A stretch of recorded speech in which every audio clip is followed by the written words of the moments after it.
Assalamualaikum warahmatullahi wabarakatuh. Di sini perkenalkan saya Muhammad Fendi Agus Saputro, NIM 21105020022. Di sini saya akan menjelaskan tentang sumber pembiayaan pembangunan konvensional dan syariah, dan jelaskan tentang tentang kemiskinan dan ketimpangan dalam pembangunan.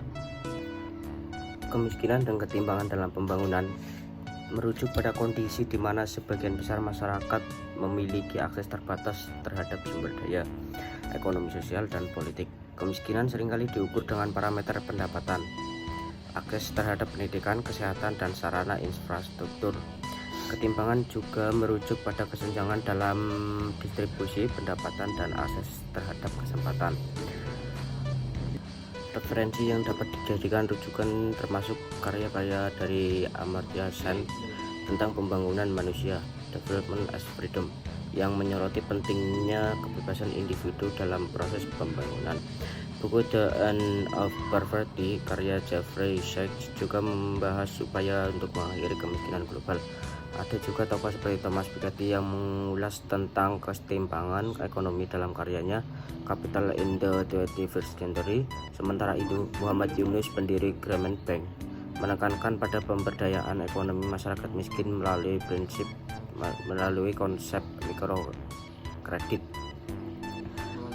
Sumber pembiayaan pembangunan konvensional meliputi bank konvensional.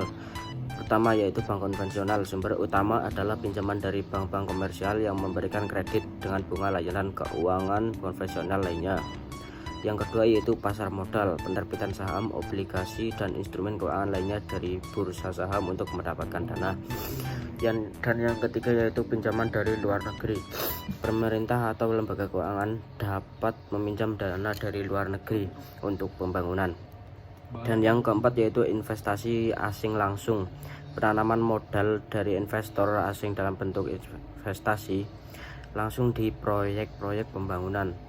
Dan yang kelima yaitu dana pemerintah. Dana pemerintah dialokasikan oleh pemerintah dan dari pendapatan pajak dan pendapatan lainnya untuk proyek-proyek pembangunan.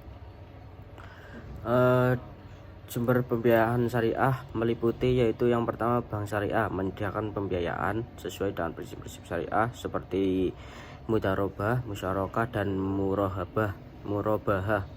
Dan yang kedua yaitu pasar modal syariah, instrumen keuangan syariah seperti sukuk, obligasi syariah, dan saham syariah. Dan yang ketiga yaitu tabungan dan investasi, program-program tabungan dan investasi yang sesuai dengan prinsip syariah. Dan yang kelima yaitu zakat dan wakaf. Sumber pembiayaan dari zakat, sumber wajib, dan wakaf sumbangan sukarela dalam konteks syariah, dalam ekonomi syariah. Dan yang kelima yaitu perbankan mikro syariah, pembiayaan mikro dengan prinsip syariah untuk masyarakat penghasilan rendah. Sekian dari saya, mungkin itu saja yang dapat saya sampaikan. Wassalamualaikum warahmatullahi wabarakatuh.